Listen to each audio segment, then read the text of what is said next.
Claire Whitmore never planned to hear the truth. Lying motionless in her wrecked car, pretending to be unconscious after the crash, the cold, untouchable CEO heard her assistant's voice break for the first time. Daniel Hayes wasn't talking to his boss anymore. He was talking to the woman he'd loved in silence for years, about raising his daughter alone, about knowing he would never be enough, about loving someone so far above his world. Claire kept her eyes closed because waking up meant everything would change. The sound came first, metal screaming against metal, glass fracturing into 1,000 crystalline shards. The world tilting sideways, then spinning, then nothing. Claire Whitmore's last conscious thought before impact was irritation.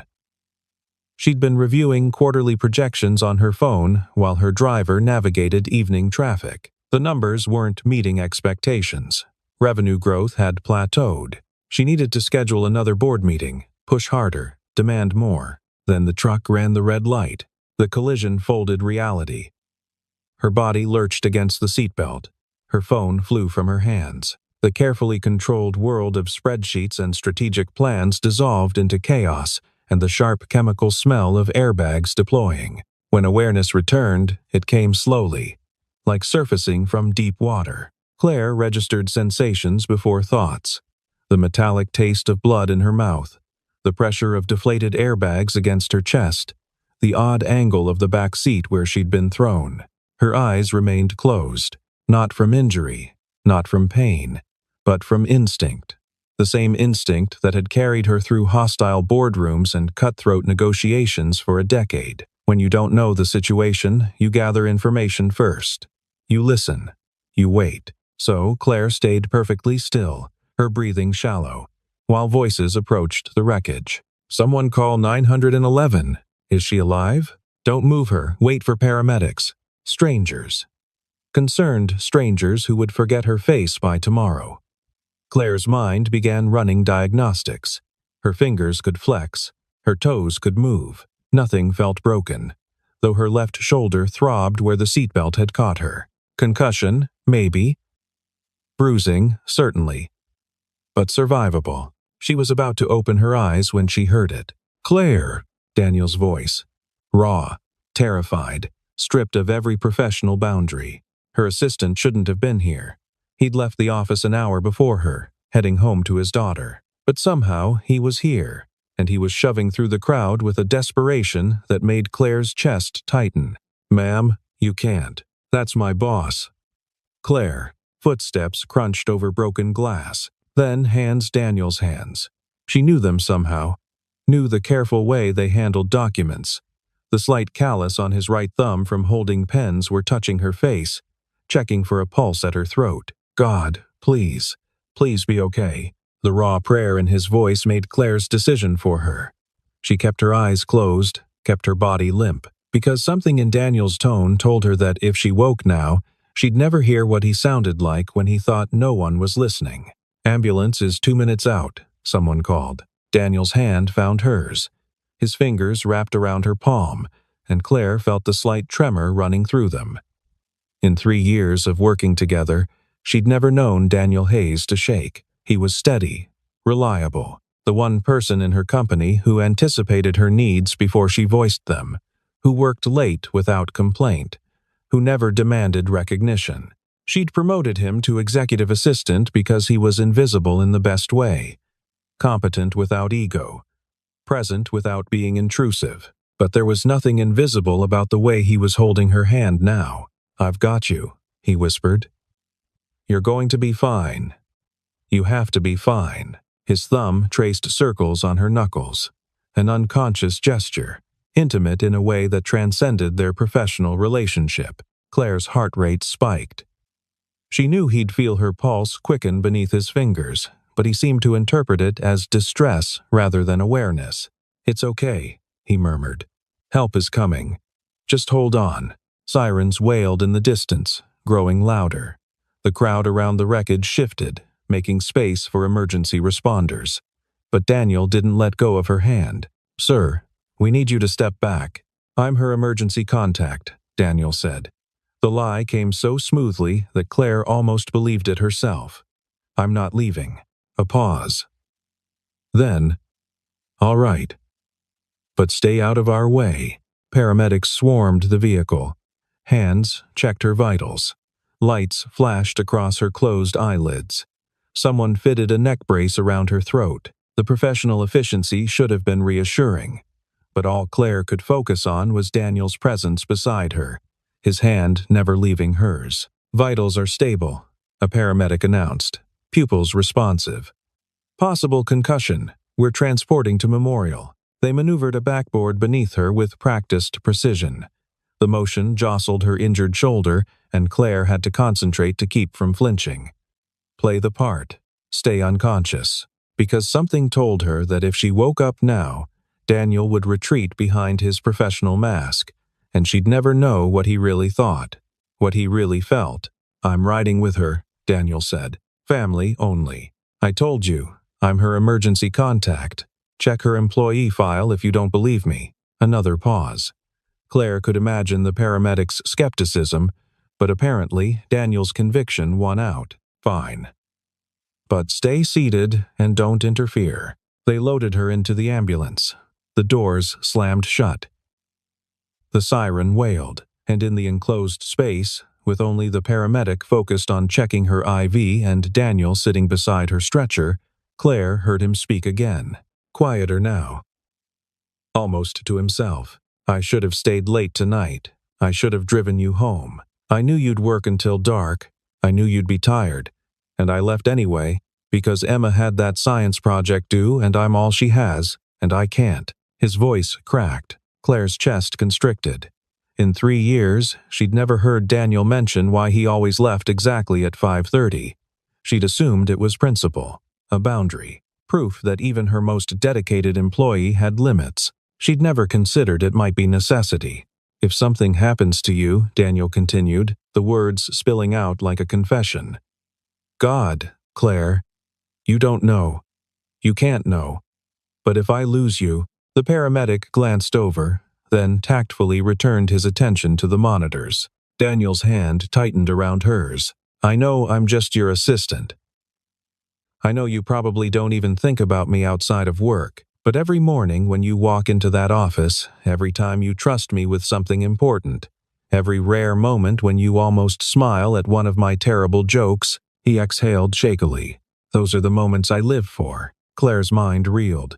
This wasn't happening. Daniel Hayes, efficient, professional, carefully neutral. Daniel Hayes was confessing feelings while she lay unconscious in an ambulance, and she couldn't respond. Couldn't reassure him.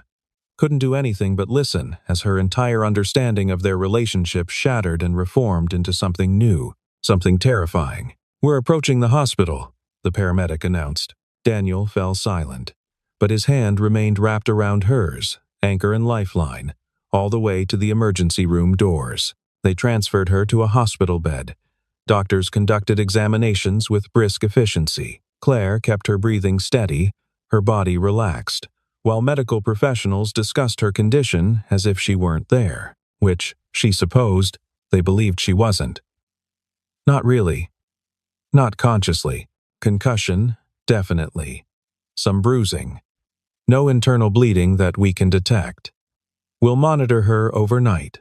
Run a full scan in the morning. When will she wake up? Daniel's voice. Strained. Could be hours, could be minutes. Head injuries are unpredictable. But her vitals are strong. I'd say she's just resting now, letting her body recover from the shock. Footsteps retreated. A curtain swished closed. And then it was just Claire and Daniel in the dimly lit emergency bay, separated from the rest of the ward by thin fabric and the steady beep of monitoring equipment. She heard him pull a chair close to her bedside, heard him exhale slowly, like he'd been holding his breath. "They say you can hear people when you're like this," Daniel said quietly. "I don't know if that's true. Maybe it's just something they tell us so we don't feel so helpless." He was silent for a moment. Claire resisted the urge to squeeze his hand, to give any sign that yes, she could hear him, that every word was carving itself into her memory. "I need to call Emma's babysitter," Daniel continued. "Let her know I'll be late. But I can't leave yet. Not until I know you're okay, Emma." the daughter. Claire filed the name away, feeling guilty that she'd never asked. In 3 years of working together, she'd never inquired about Daniel's life outside the office. She knew he had a child because of the occasional phone call he took with an apologetic expression, because of the way he never scheduled morning meetings before 9 or evening meetings after 5. But she'd never asked her name, never asked her age, never demonstrated even basic curiosity about the person who shaped Daniel's entire existence. "She's 8, Daniel said, as if reading Claire's thoughts. "Smart as hell, stubborn, too. Gets that from her mother."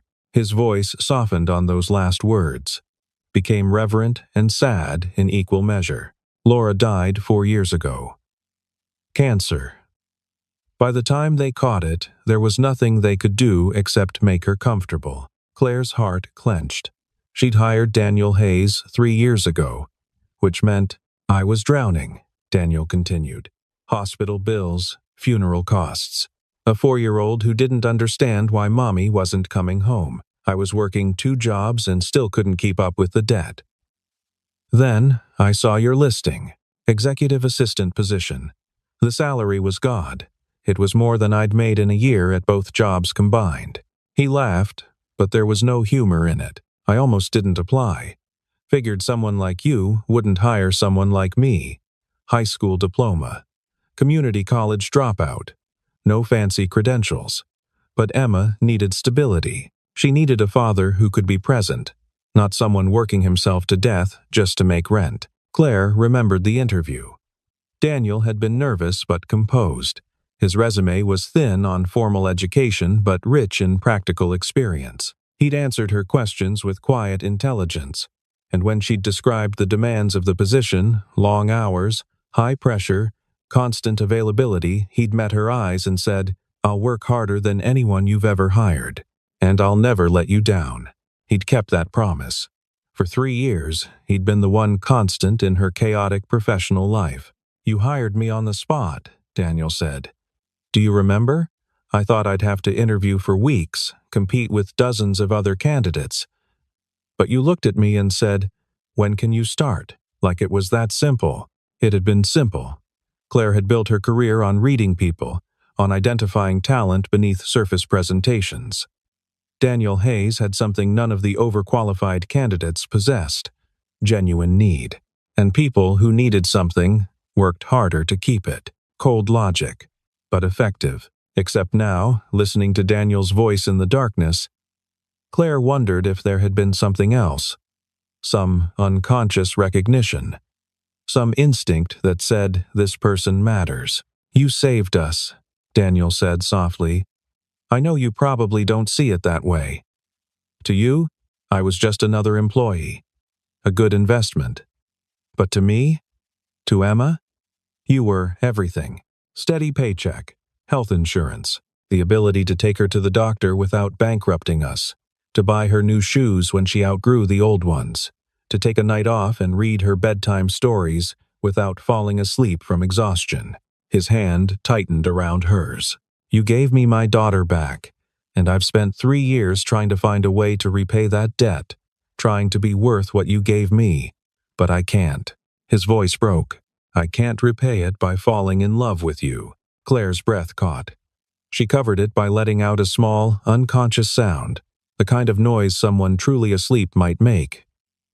But internally, her mind was screaming. "I know," Daniel continued, voice ragged.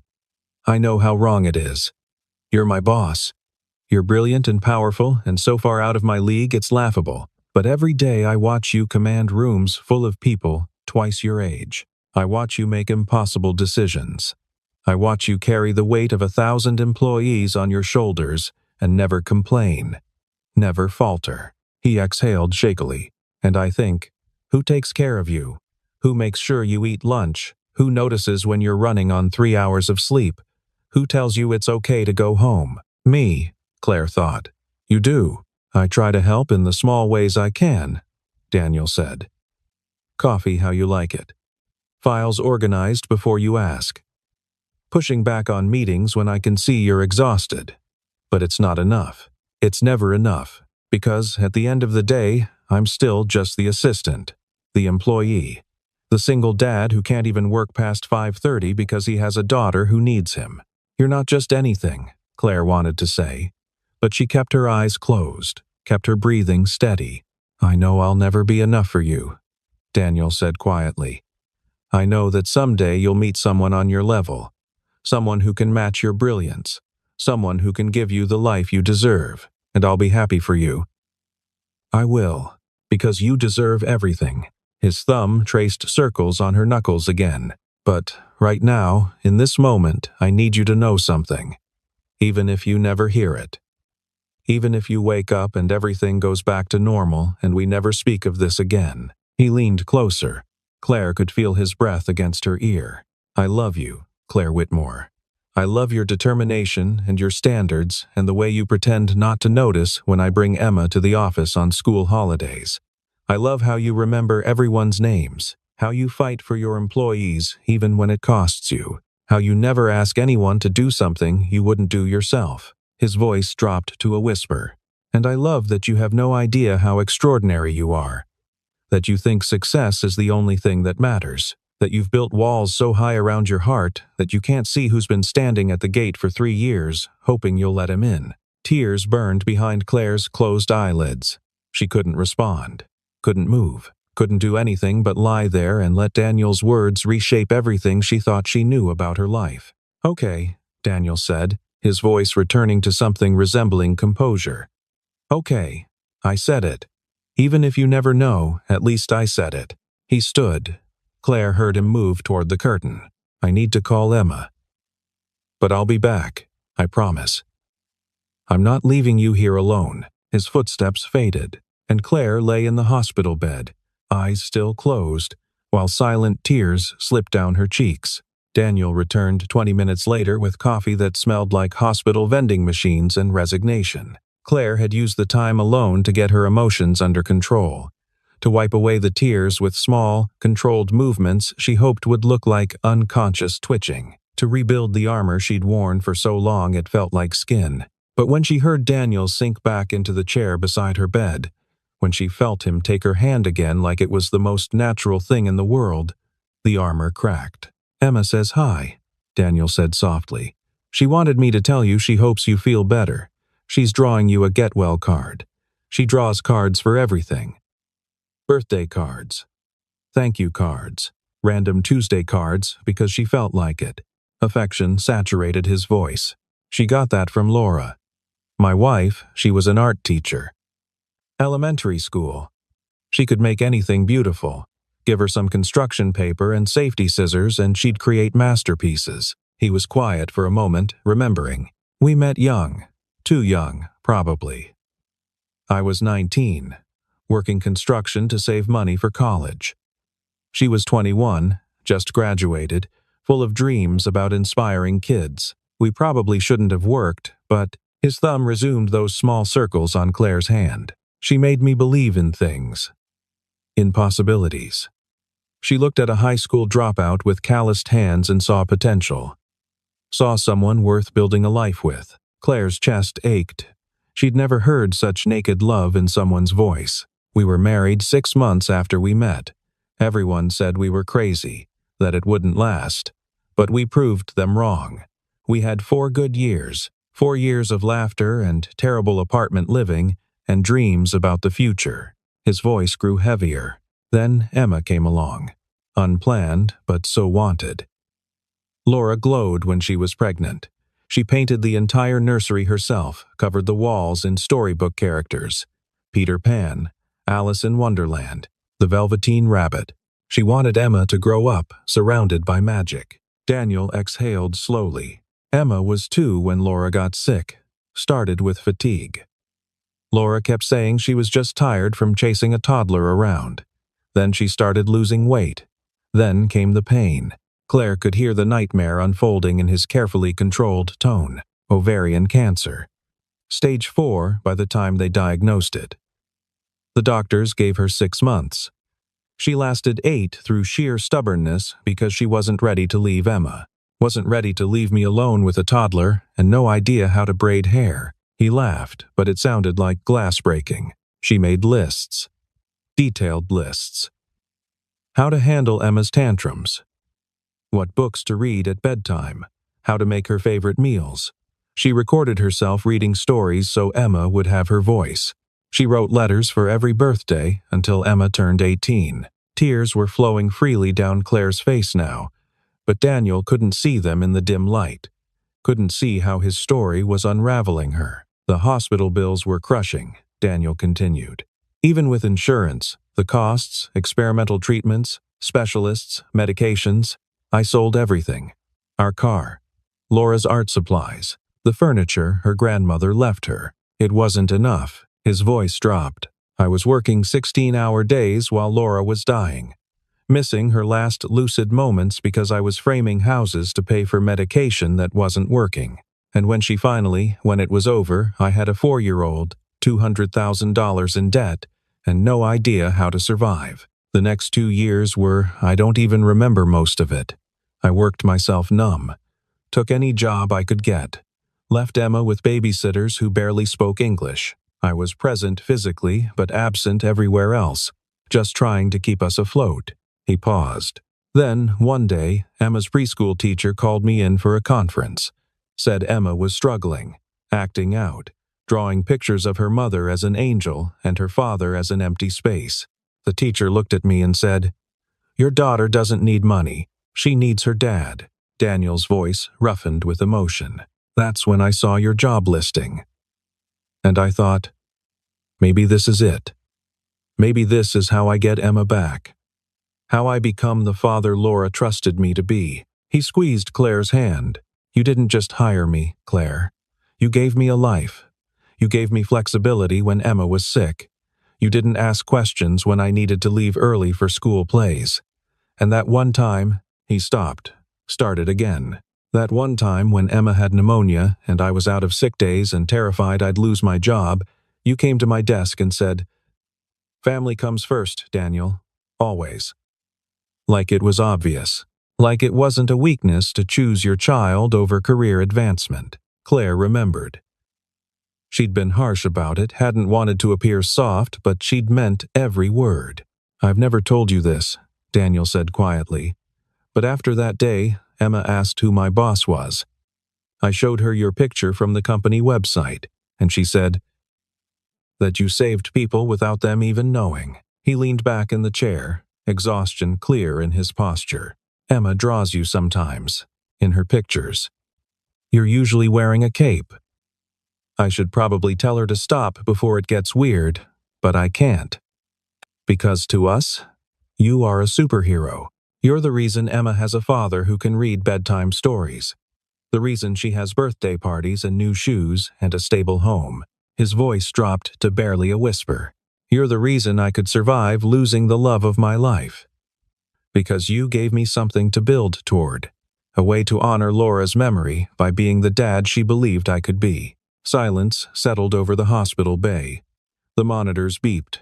Somewhere down the hall, a patient coughed, and Claire lay still, her heart breaking and mending simultaneously, understanding for the first time what her cold efficiency had meant to someone who needed it. Claire spent the next hour trapped in her own mind, while Daniel dozed in the chair beside her bed, his hand still loosely holding hers. She could have woken up then. Should have. But her thoughts were a tangle of revelation and reckoning, and she needed time to process what she'd learned, what she'd heard, what it meant. Daniel Hayes loved her. The quiet, competent assistant who organized her life loved her. The single father who left every day at 5:30 to pick up his daughter loved her. The man who brought her coffee and remembered her appointments and stood between her and the chaos of corporate demands loved her. And she, Claire forced herself to confront the question she'd been avoiding. What did she feel? She'd spent 10 years building Whitmore Industries from a startup to a major player. 10 years of 18-hour days and sacrificed weekends and relationships that withered from neglect. She'd convinced herself that success was enough, that reaching the top would fill the hollow space in her chest. It hadn't. Claire was 42 years old, wealthy beyond measure, and desperately, crushingly alone. Oh, she had friends. Professional acquaintances, people she met for strategic lunches or networking events, but no one who knew her really knew her. The parts beneath the power suits and quarterly earnings. When was the last time someone had touched her without agenda? When was the last time someone had looked at her and seen Claire, not the CEO? Daniel saw her. The realization hit like a second collision. Daniel, who made sure she ate lunch. Daniel, who pushed back on meetings when he could see her exhaustion. Daniel, who once brought her cold medicine when she refused to take a sick day, setting it on her desk without comment because he knew she wouldn't accept overt care. He'd been taking care of her for 3 years, and she'd been too focused on spreadsheets to notice. No, that wasn't entirely true. Claire had noticed. She just categorized it, filed it under efficient employee and professional excellence, because acknowledging it as something else would mean confronting how empty her life had become. She'd made herself untouchable, unreachable. The Ice Queen CEO who intimidated board members and made grown men stammer during presentations. It was armor, protection, a way to survive in spaces that didn't want women at the top, but it was also a prison. Claire thought about her penthouse apartment. Pristine, expensive, silent. She decorated it with the help of an interior designer who'd asked what style she preferred and seemed baffled when Claire said she didn't know. The designer had created something sleek and modern and utterly impersonal. A space that looked like a magazine spread but felt like a hotel room. Claire couldn't remember the last time she'd had company there. The last time she'd cooked a meal or watched television or done anything except collapse into bed before waking up to do it all again. Was this success? Was this what she'd sacrificed everything to achieve? She thought about Daniel's daughter, Emma, 8 years old, drawing superhero cards, living in an apartment that probably couldn't fit in Claire's closet but felt more like home than anywhere Claire had been in years. She thought about Laura, the art teacher who'd married young and died young but had left behind love letters and recorded stories and a family that still felt her presence. What would Claire leave behind? A company? Quarterly reports? A reputation for ruthless efficiency? Who would sit beside her hospital bed and confess that they'd loved her in silence? The answer made her throat tight. No one. If something had happened to her today, if the crash had been worse, if she'd actually been unconscious or worse, Daniel would have called 911. Maybe her board members would have sent flowers. The business press would have written obituaries praising her contributions to the industry. And then life would have moved on. Someone else would take her position. Her apartment would be sold. Her carefully constructed empire would continue without her. She'd be gone, and the world would barely ripple. The thought was clarifying in its brutality. Claire Whitmore had spent 10 years building a legacy of profit margins and market share, but she'd neglected to build a life, to create connections that mattered beyond quarterly earnings, to let anyone close enough to see the person beneath the title. Until tonight, when a car crash and a desperate confession had shattered her carefully maintained distance, she could go back to normal. Wake up, pretend she'd heard nothing. Let Daniel retreat behind professional boundaries. Continue the dance they'd performed for 3 years, where he anticipated her needs, and she pretended not to see him as anything more than an extremely competent assistant. It would be safe, familiar. It would also be a lie, because Claire did see him. Had seen him, maybe, from the beginning. But seeing and acknowledging were different things. One was passive observation. The other required vulnerability. And vulnerability terrified her more than any hostile takeover. But lying here in the darkness, listening to Daniel's soft breathing as he dozed beside her, Claire realized something fundamental. If she died tonight, her biggest regret wouldn't be leaving her company. It would be never telling Daniel Hayes that he wasn't just her assistant, that, somewhere in the last 3 years, between perfectly timed coffee deliveries and gentle reminders to take care of herself, he'd become necessary, essential, the one person who made the crushing pressure of her job bearable because he understood, because he cared, because he saw past Claire Whitmore, CEO, to Claire Whitmore, woman. And he loved her anyway. She couldn't give him back what he'd lost, couldn't replace Laura or the years of struggle. But maybe she could give him something else, something she'd been withholding from everyone for a decade. Herself. Real and flawed and uncertain. The thought was terrifying. It was also, Claire realized, the first thing that had felt right in years. She took a careful breath, then another, testing whether her body was ready to stop performing unconsciousness. Daniel stirred in his chair. His hand tightened reflexively around hers, checking even in sleep that she was still there. Claire's heart turned over. She could do this. She could be brave about something other than business. She could take a risk that had nothing to do with profit margins, and everything to do with the hollow ache in her chest that she'd been ignoring for far too long. But not yet. Not here. In a hospital bay with fluorescent lights and monitoring equipment, and the weight of Daniel's confession still settling into her bones. First, she needed to navigate whatever came next. The doctors, the questions, the practical logistics of recovery. Then, if she didn't lose her nerve, she would figure out how to tell Daniel Hayes that she'd heard every word, and that maybe, possibly, impossibly, she might feel the same way. Claire opened her eyes slowly, letting them adjust to the dim lighting of the hospital bay.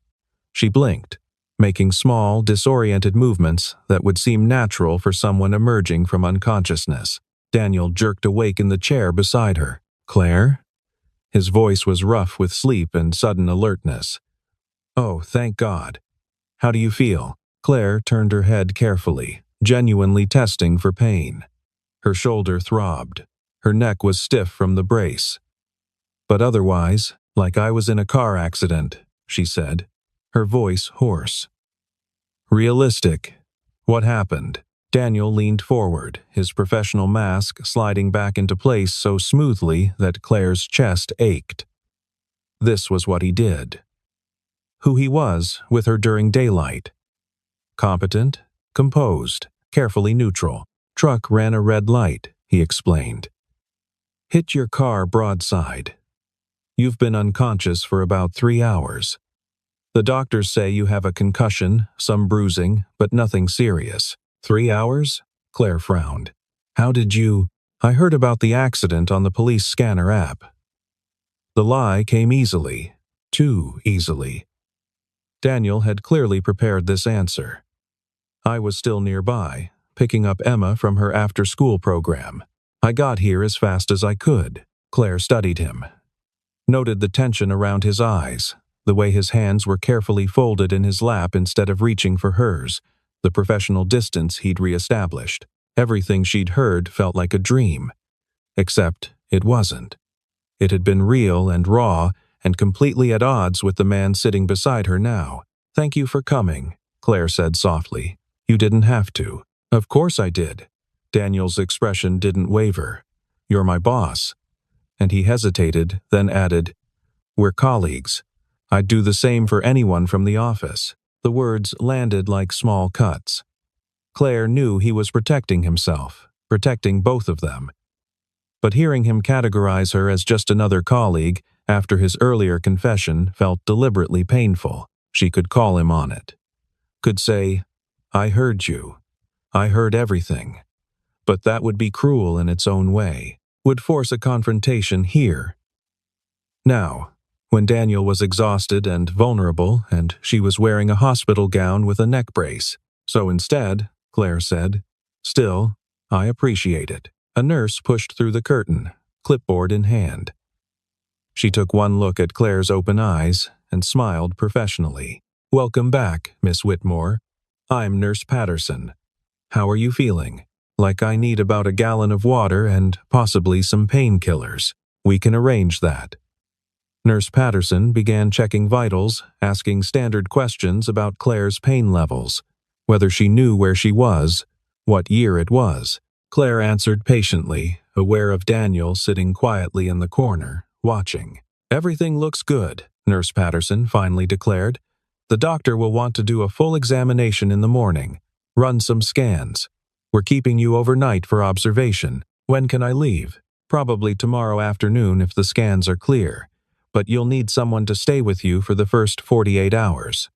Concussion protocol. No being alone, no driving, no screens." Claire's jaw tightened. "I'll hire a nurse." A family member or close friend is preferable. Someone who knows you, who can watch for warning signs. I don't have. Claire stopped. She'd been about to say she didn't have anyone. The truth sitting bare and ugly in the sterile hospital air. I'll make arrangements. Nurse Patterson nodded, clearly used to difficult patients, and left to get the promised water and painkillers. Silence settled over the bay. I can stay tonight, Daniel offered quietly. In the waiting room. In case you need anything. Absolutely not. You have Emma. The babysitter can handle tonight. Daniel? Claire made her voice firm. CEO voice. The one that didn't accept argument. Go home to your daughter. I'm fine. He looked like he wanted to argue. But he was too well trained, too accustomed to accepting her decisions, to push back. All right, he said finally. That's not non-negotiable. Daniel stood, and for just a moment, Claire saw past his professional mask to the man beneath. The one who'd held her hand in the ambulance, who'd confessed his love in the darkness. I'll be here at 7. He left before she could argue further, and Claire lay in the hospital bed, alone with monitoring equipment and the ghost of words he'd never meant for her to hear. Daniel returned at exactly 7 the next morning, as promised. Claire was already awake, she'd slept poorly, kept conscious by hospital noises and the replay of Daniel's confession in her mind. He brought coffee. Real coffee from the shop 3 blocks from the office that Claire preferred but never had time to visit herself. The gesture was so perfectly Daniel that Claire had to look away to hide the sudden emotion. Thank you, she said, accepting the cup. You remembered. I always remember. The words were simple, but weighted with meaning. Daniel probably didn't intend to reveal. They sat in careful silence while Claire sipped coffee and Daniel pretended to check emails on his phone. The distance between them felt physical, tangible, like the 3 feet separating her hospital bed from his chair might as well be miles. The doctor arrived at 8 for the promised examination and scans. Everything came back clear, no internal injuries, no complications, just bruising and a concussion that would heal with rest. You're cleared to leave this afternoon, the doctor said. But I meant what I said about the 48-hour observation period. You'll need someone with you, someone responsible who can check on you regularly, make sure you're not experiencing delayed symptoms. I'll arrange for a professional nurse, Claire said. The doctor frowned. Miss Whitmore, I really recommend a friend or family member. Someone who, I'm afraid that's not an option. The doctor glanced at Daniel, clearly assuming he filled that role. Daniel remained carefully neutral, staring at his phone screen. Well, the doctor said slowly, it's your choice. But please take this seriously. Concussions can be unpredictable. After the doctor left, Claire began making calls. But apparently, hiring a private nurse on 12 hours' notice was more complicated than anticipated. The services she contacted were either fully booked or couldn't guarantee someone qualified for neurological monitoring. She was on her 4th call when Daniel cleared his throat. There's another option, he said quietly. Claire lowered her phone. What? Come stay with us, with Emma and me, just for 2 days. Claire stared at him. Daniel, I know it's unconventional, but Emma and I have space. Well, not much space, but enough. And I can work from home, keep an eye on you. Emma would. He stopped himself. It would solve the problem. Professionally, nothing about this offer was professional. They both knew it. I can't impose on your family like that, Claire said. It's not an imposition. Daniel met her eyes for the first time all morning. Let me help, please. There were 100 reasons to say no. Boundaries, propriety. The fact that accepting would mean entering Daniel's personal life in a way that would change everything between them. But Claire thought about her empty penthouse, thought about hiring a stranger to watch her like a medical specimen, thought about spending 2 days alone with nothing but her thoughts and the echo of Daniel's confession. Are you sure? She asked. Emma won't mind? Something flickered in Daniel's expression. Hope. Maybe. Or fear. Emma will be thrilled. She's been asking about you since I called last night. She made you a card. Of course she did. This 8-year-old Claire had never met, who apparently drew her as a superhero. Okay, Claire heard herself say. If you're certain it's not too much trouble. It's not. Daniel stood quickly, like he was afraid she'd change her mind. I'll go get the discharge paperwork started. We can leave as soon as you're ready. He left before Claire could reconsider, and she sat alone in the hospital bed, coffee growing cold in her hands, wondering what she'd just agreed to. Daniel's apartment was exactly what Claire expected, and nothing like it at the same time. It was small, 1 bedroom, 1 bathroom, a living area that flowed into a kitchen barely big enough for 2 people. The furniture was mismatched but clean. Bookshelves lined one wall, packed with children's books and paperbacks, and what looked like Laura's old art supplies stored carefully on the top shelf like a shrine. But what struck Claire most was how alive it felt. Emma's artwork covered the refrigerator and half the living room wall, crayon drawings and watercolors, and what appeared to be a series depicting their life in vivid, childish detail. A blanket fort took up one corner. Children's chapter books were stacked beside the couch. It was cluttered and cramped and utterly, completely a home. I know it's not what you're used to, Daniel said, hovering anxiously by the door while Claire took it all in. But the couch pulls out into a bed, and I changed the sheets this morning, and it's perfect, Claire said, and meant it. The apartment door burst open, and Emma exploded into the space with the energy only an 8-year-old could muster. Dad, is she here? Did you bring her? Emma skidded to a stop when she saw Claire, eyes going wide. She was small for her age, all skinny limbs and wild dark hair pulled into a slightly lopsided ponytail. She wore jeans with grass stains and a t-shirt declaring, "Science is magic." "You're the superhero lady," Emma breathed. Claire blinked. "I'm what?" "From Dad's work. He showed me your picture. You run the whole company." Emma's eyes sparkled with pure admiration. "That's so cool." "Emma," Daniel said gently, "Miss Whitmore isn't feeling well." "Right, sorry." Emma immediately moderated her volume, though her excitement remained palpable. "I made you a card. Want to see?" Before Claire could respond, Emma was shoving construction paper into her hands. The card featured a crayon drawing of Claire, or at least a stick figure with yellow hair and a cape standing triumphantly atop what appeared to be a building. Below, in careful child handwriting, "Get well soon. You're my hero. Love, Emma." Claire's throat tightened. "This is Emma. This is beautiful. Thank you. I used my good markers," Emma said proudly. "The ones that smell like fruit. I can tell. It's very professional." Emma beamed. Then she turned to Daniel. "Can I show her my room? I cleaned it. Later, maybe. Let's give Miss Whitmore time to settle in first."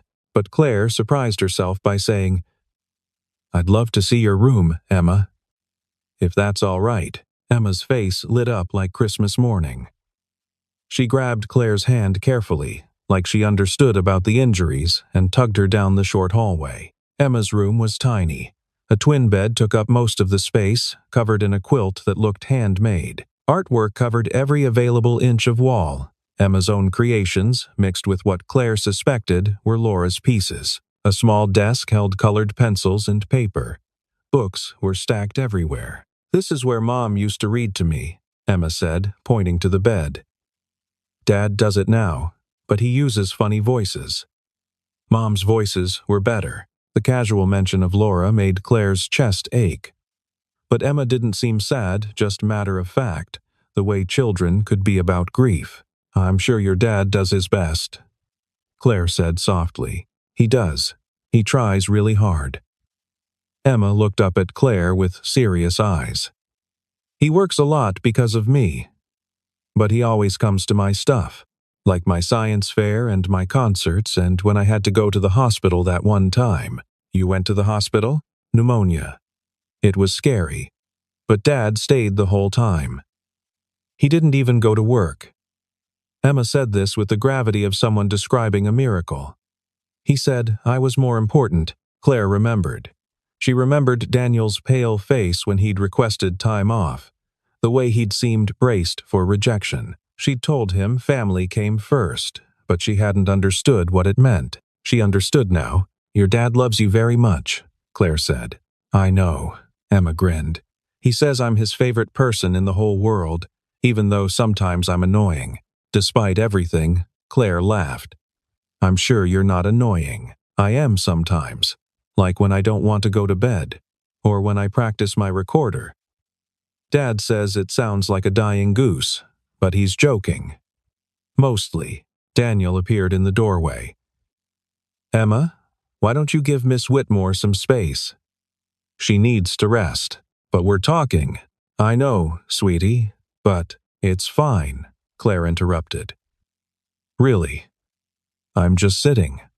Talking is good." Daniel looked uncertain but nodded. "Okay, but not too long. And if you need anything, I'll let you know." He retreated, leaving Claire sitting on Emma's bed while the 8-year-old showed her various treasures: a rock collection, a necklace her mother made, a certificate from last year's spelling bee, and Claire, who hadn't spent time with a child since her nephew was born 15 years ago, found herself genuinely engaged. Emma was smart and funny and unguarded in the way children could be before the world taught them to perform. "Do you like being a boss?" Emma asked suddenly. Yes. Most of the time. Dad says you're really good at it. He says you're the smartest person he knows." Claire's heart skipped. "He said that?" Uh-huh. "He talks about you sometimes. Says you work really hard and help lots of people." Emma tilted her head. "Do you have a family?" The question was innocent, but it landed like a blow. "No," Claire said quietly. "I don't." "Why not?" "Emma," Daniel called from the other room, clearly having overheard. "That's not an appropriate question," but Claire shook her head. "It's okay. I never made time for one, I guess. I was too focused on work." Emma processed this with a child's straightforward logic. "That sounds lonely." "Emma." "It is," Claire admitted. "Sometimes it is." Emma studied her for a long moment. Then she patted Claire's hand with surprising gentleness. "You can share ours if you want. Dad says friends are chosen family." Something inside Claire cracked wide open. Before she could respond, Daniel appeared in the doorway again, this time holding a bowl of soup. "Okay, Emma, that's enough interrogation. Go do your homework." Emma made a face but complied, skipping past her father with a cheerful, "Bye, Miss Superhero." Daniel set the soup on Emma's desk. "Don't apologize." Claire accepted the soup, noting the homemade smell. "She's wonderful." "She is." Daniel's expression softened. "She's everything good about Laura and nothing bad about me." "I doubt that's true." They looked at each other for a moment too long. Then Daniel cleared his throat. "You should eat. Then sleep." "Doctor's orders." Claire nodded. But as Daniel turned to leave, she found herself saying, "Thank you. For this. For letting me intrude." "You're not intruding." Daniel paused in the doorway. He stopped. Reconsidered. "Just rest," he said finally. "We'll talk later." And he left Claire sitting in his daughter's room, eating homemade soup, wondering when her carefully controlled life had spun so completely out of her control. That night, Claire lay on the pull-out couch in Daniel's living room, staring at the ceiling and listening to the sounds of domestic life. Daniel reading to Emma, Emma's laughter, water running in the bathroom, the soft click of Emma's bedroom door closing. Then Daniel emerged from the hallway in sweatpants and an old college t-shirt, the most casual Claire had ever seen him. He startled when he saw her awake. "I thought you'd be asleep," he said. "Can't seem to manage it." Claire sat up carefully. "Too much on my mind." Daniel hesitated, then settled into the armchair across from the couch. "How's the pain?" "Manageable. The painkillers help." "Of course. What do you need?" "Water? Another blanket?" "I can." "Daniel." Claire stopped him. I need to tell you something. Something in her tone made him still. Okay, this was it. The moment she'd been dreading and anticipating in equal measure, Claire could retreat, could ask about work or make small talk, could preserve the carefully maintained fiction that she'd been unconscious for the entire ambulance ride and hospital stay. Or she could be brave. I heard you, she said quietly. In the ambulance, in the hospital. I wasn't unconscious. Not really. I was aware, and I heard everything you said. The color drained from Daniel's face. What? I'm sorry. I should have said something earlier. But I couldn't. I needed time to process, to understand what it meant. Daniel stood abruptly. Oh, God. Oh, my God. Claire, let me finish. Claire's voice was gentle but firm. Please. He froze, looking like he wanted to bolt. You said you've spent 3 years loving me in silence, Claire continued. 3 years thinking you weren't enough, that you'd never be enough. And I need you to know something. She took a breath. You're wrong. You're not just my assistant. You're not just anything. You're... Her voice caught. She forced herself to continue. You're the person who makes my life work. The person who sees me. Really sees me. Not the CEO or the reputation or the quarterly earnings. Just me, Claire, and somewhere in the last 3 years, you became. She couldn't say it. Not yet. But she could offer something else. I've built this incredible empire, Claire said softly. Climbed every mountain I set out to climb. And you know what I realized tonight? I did it alone. Completely alone. No family, no real friends, no one who would sit beside my hospital bed and hold my hand. Except you did. You came. You stayed. You. Her throat tightened. You cared. And I don't know when the last time someone cared about me was. The real me. Not what I could do for them or what value I represented. Just me. Daniel had gone very still. Claire. I'm 42 years old, she continued, and I live in an empty apartment that looks like a hotel. I work 18-hour days because going home means facing how lonely I am. I've convinced myself that success is enough, that reaching the top means I've won. She met his eyes. But then I heard you talking to me in that ambulance. Heard you confess that you love me, that I've been more than a boss to you. And I realized I haven't won anything. I've just built really expensive walls around a really empty life. What are you saying? Daniel's voice was barely above a whisper. I'm saying Claire took a shaky breath. I'm saying that I don't know if what I feel is love. I don't know if I even remember what love feels like. But I know that when you hold my hand, I feel less alone. I know that when you bring me coffee, it's the highlight of my day. I know that watching you with Emma tonight made me understand what I've been missing. She stood, moving closer to him. I know that I want to try, to figure out what this is, what we could be.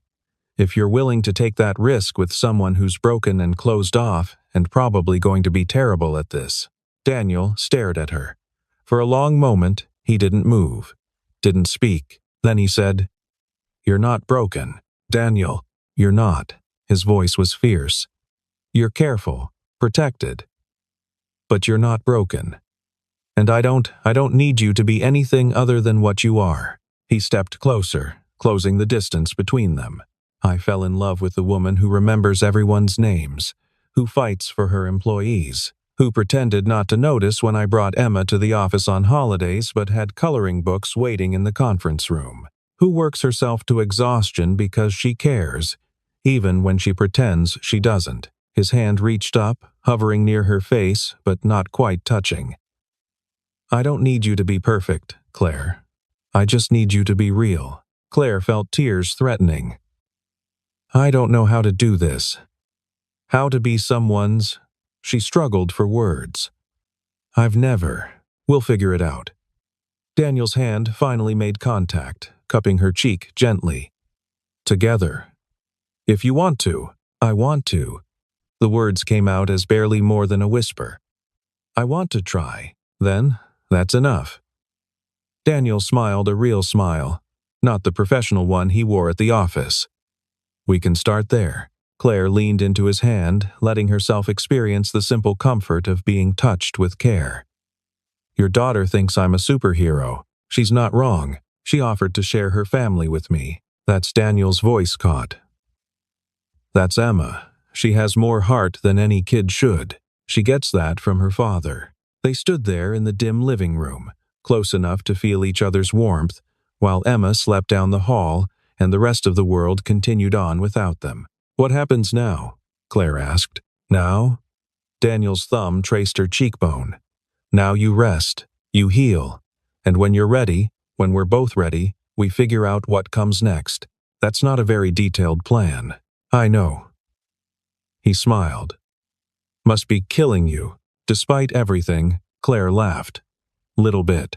Get used to it.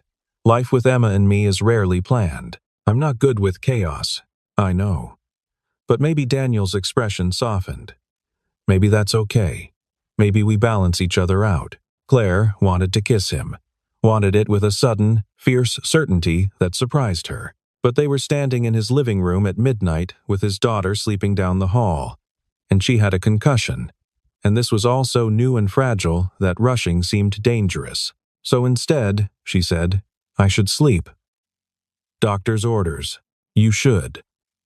But Daniel didn't step back. Can I? He hesitated. Can I stay here? Just for a bit? Make sure you're okay? You don't have to ask permission to sit in your own living room. I know. But boundaries. We should have them. Claire appreciated that more than he probably realized. Then yes. Stay. Please. She settled back onto the pull-out couch. Daniel returned to the armchair, maintaining physical distance while remaining close enough to talk quietly. Tell me about Laura, Claire said. If you want to. Daniel looked surprised. Why? Because she's part of who you are. Part of what shaped you into the man, Claire stopped. She matters. I want to understand. For the next hour, Daniel talked. About meeting Laura at 19. About their life together. About the kind of mother she'd been. The kind of person who saw goodness in everyone. About the letters she'd left for Emma and the recordings she'd made and the way she'd faced death with grace. She would have liked you, Daniel said eventually. She believed in strong women, in people who fought for what they wanted. I'm not sure I'd measure up to someone like that. You would.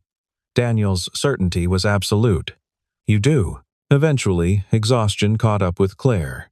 Her eyes grew heavy. Her responses became slower. Sleep, Daniel said gently. I'll be right here. You don't have to. I know. But I will be anyway. Claire let her eyes close. And for the first time in years, she fell asleep knowing someone was watching over her. Not because they had to, but because they wanted to. 6 months later, Claire stood in the audience of an elementary school auditorium watching Emma perform in her class's end-of-year presentation. Emma was a talking tree. She had exactly 3 lines and delivered them with the dramatic flair of someone performing Shakespeare. When she spotted Claire in the crowd, her face lit up, and she waved so enthusiastically that her branches nearly knocked over the student beside her. Claire waved back, feeling her chest warm. Daniel stood beside her, their shoulders touching in the crowded auditorium. His hand found hers, and Claire laced their fingers together with an ease that still sometimes surprised her. 6 months since the accident. 6 months since Daniel's confession, and Claire's carefully maintained world shattered and reformed into something new. It hadn't been easy. Daniel had transferred to a different department within the company, eliminating the direct reporting relationship to avoid conflicts of interest. Claire had endured HR meetings and legal reviews and more scrutiny than she'd ever experienced. The board had opinions. Her colleagues had opinions. The business press wrote think pieces about power dynamics and workplace relationships. Claire discovered she didn't care. What she cared about was coming home not to her empty penthouse, which she'd sold 3 months ago, but to Daniel's small apartment that they were now actively looking to replace with something bigger. Something with space for Emma's art and Daniel's books and Claire's need for a home office. Something that felt like family. She's so proud you're here, Daniel whispered as the presentation continued. She told everyone her dad's girlfriend was coming. Claire felt her throat tighten. She still wasn't used to the label. Girlfriend. It felt too small for what they were building, but also perfectly appropriate for their still developing relationship. I wouldn't miss it, Claire whispered back, and she wouldn't. Not anymore. She'd reorganized her entire schedule, delegating responsibilities she'd once thought only she could handle, trusting her team in ways she'd never allowed herself before. It turned out the company didn't collapse without her constant oversight. It actually thrived when she wasn't micromanaging every decision. Who knew? After the presentation, Emma ran to them with her construction paper tree branches flapping. Did you see? Did you see me? You were amazing, Claire said, crouching down to Emma's level. A very convincing tree. I wanted to be a flower, but they said I was too tall. Emma didn't seem bothered by this. But trees are cooler anyway. They're strong. Like you, Claire agreed. Emma beamed.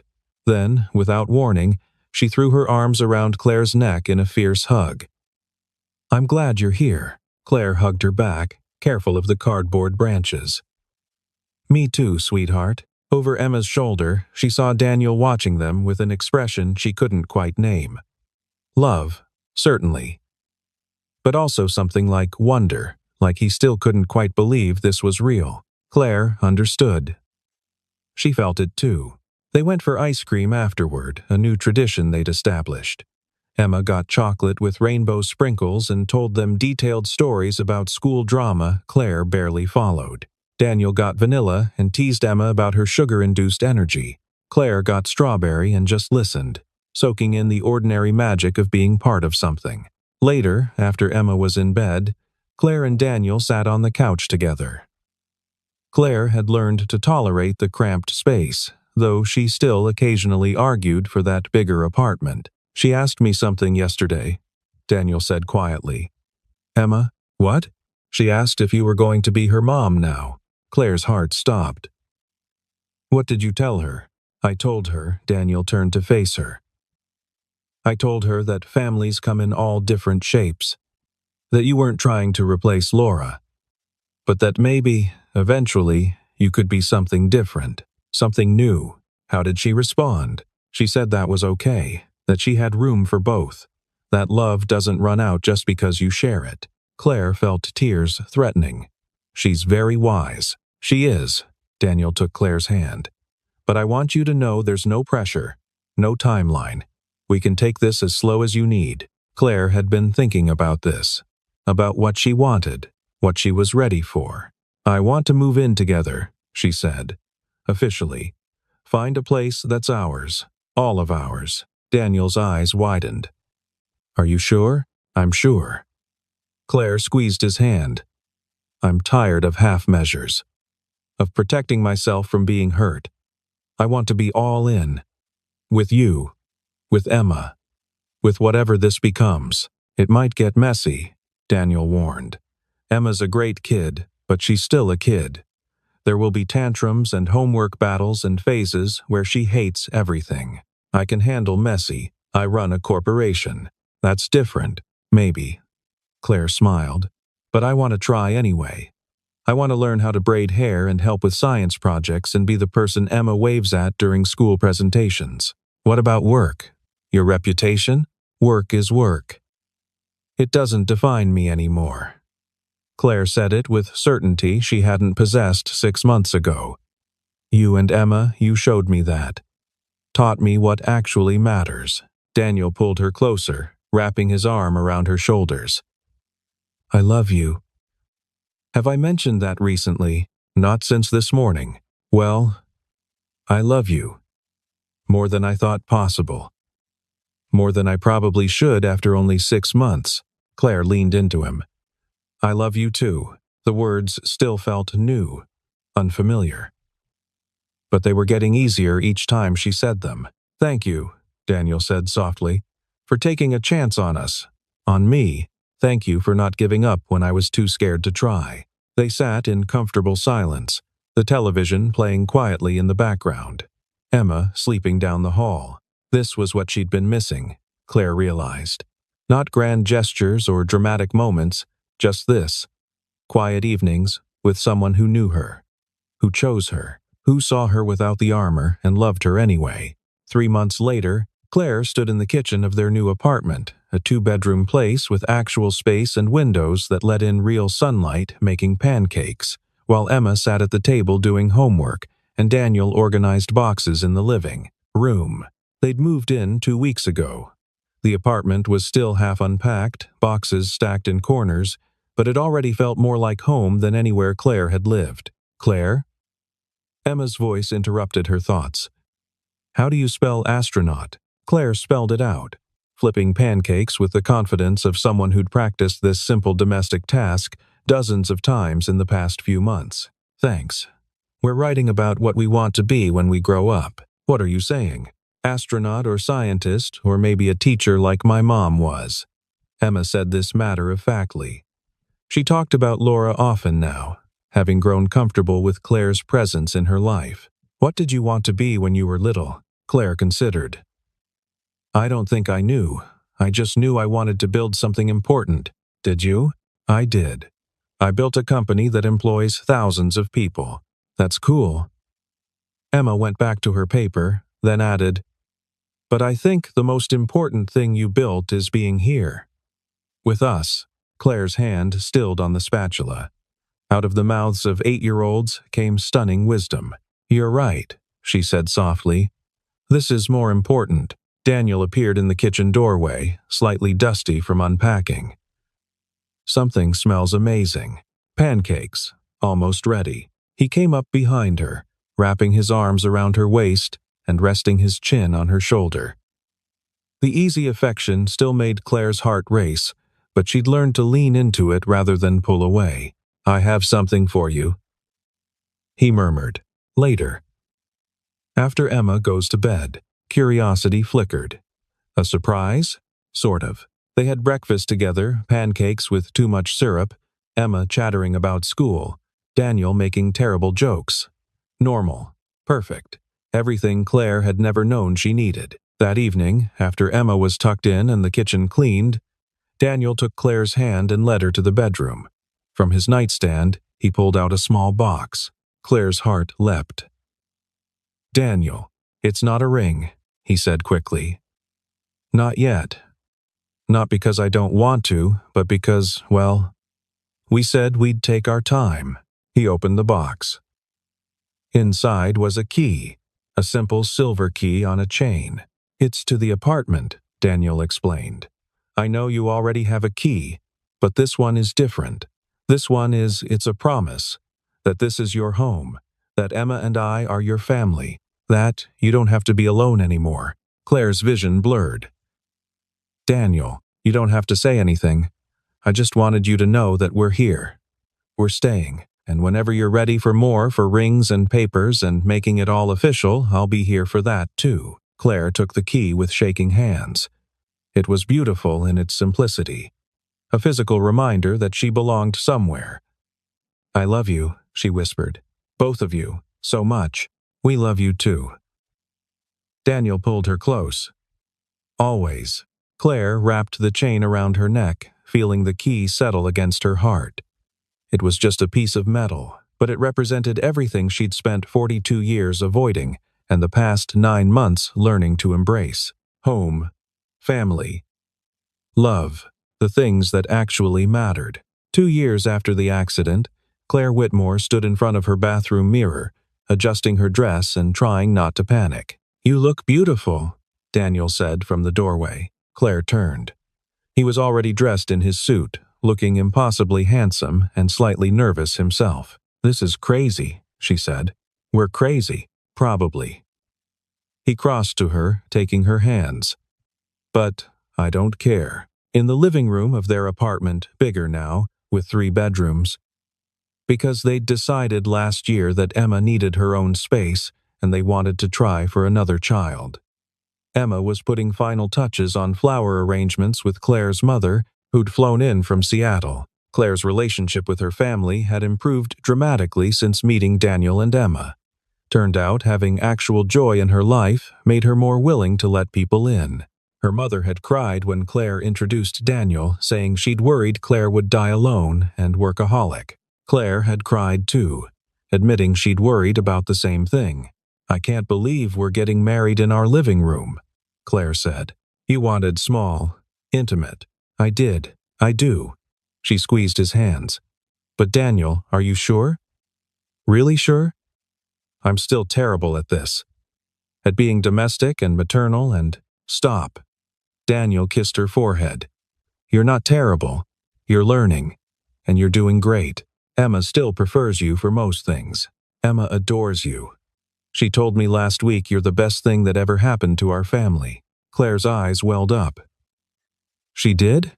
"She did. And she's right." There was a knock at the bedroom door. Emma poked her head in, now 11 years old and somehow even more dramatic than at 8. "Everyone's here. Are you ready?" Claire looked at Daniel, at the man who'd held her hand in an ambulance and confessed his love when he thought she couldn't hear. The man who'd taught her that success meant nothing without people to share it with. "I'm ready," she said. They were married in front of 20 people in their living room, with Emma as the flower girl and maid of honor combined. The ceremony was simple. No elaborate venue, no hundreds of guests, no corporate obligations, just people they loved, people who mattered. When the officiant pronounced them married, Emma cheered so loudly that everyone laughed. And when Daniel kissed Claire, his wife now, officially and forever, she tasted salt and realized she was crying. Happy tears. The kind she'd never believed she'd experience. At the small reception afterward, while Emma showed off her new dress to Claire's mother and Daniel talked with their neighbors, Claire stood by the window and looked out at the city. She still ran Whitmore Industries, still made tough decisions and pushed for growth. But she did it differently now. She delegated. She took vacations. She left at 5:30 to have dinner with her family. And somehow, the company thrived even more. Daniel appeared beside her, wrapping an arm around her waist. "Happy? So happy." Claire leaned into him. "Thank you. For what? For not giving up. For seeing past the Ice Queen CEO to the lonely woman underneath. For loving me, even when I didn't know how to love myself. Claire, and thank you for that car accident." Daniel pulled back to look at her, eyebrows raised. "Did you just thank me for a car accident? Well, not the accident itself." But Claire smiled. "If it hadn't happened, I never would have heard you. Never would have known. Never would have taken the risk. You would have figured it out eventually. Maybe. Maybe not." She turned in his arms. "I was so scared, Daniel. So closed off. It took hearing you confess your love while you thought I was unconscious to crack through all my defenses. Then I guess I'm glad you're a good actress. The best." Claire kissed him softly. "And now I'm the best wife. Debatable, but I'm biased." Emma ran over, grabbing both their hands. "Come on." Gran wants to do a toast. They let Emma pull them back to the celebration. Back to family and laughter and the messy, imperfect, beautiful life they'd built together. Later, after everyone had gone home and Emma was in bed, Claire and Daniel stood together on their small balcony, looking at the city lights. "Do you ever miss it?" Daniel asked. "The old life? The simplicity? No." Claire's answer was immediate and certain. That life was empty. This one. She gestured to the apartment behind them, where their daughter slept and wedding decorations still hung. This one is full, sometimes overwhelming. Often chaotic, but full. Full is good. Full is everything. Daniel pulled her close. "I love you, Mrs. Hayes. I love you too, Mr. Whitmore Hayes." They'd hyphenated, both taking each other's names. Another compromise in a relationship built on finding balance. "You know what the best part is?" Claire said. "What?" "I don't have to pretend anymore. Don't have to be the Ice Queen CEO every second. With you, with Emma, I can just be Claire." "You were always just Claire to me," Daniel said. "From the first interview, I saw past the armor. Then you saw more than I did." They stood together in the darkness, two people who'd found each other through accident and confession and the courage to be vulnerable. Sometimes, Claire thought, the best things in life came after a crash. After the world tilted sideways and everything you thought you knew shattered. After you stopped pretending to be unconscious and opened your eyes to see what love looked like when it was real. And when you finally woke up, truly woke up, you discovered that the person you'd been too scared to love had been loving you all along, waiting, hoping, ready to catch you when you finally fell.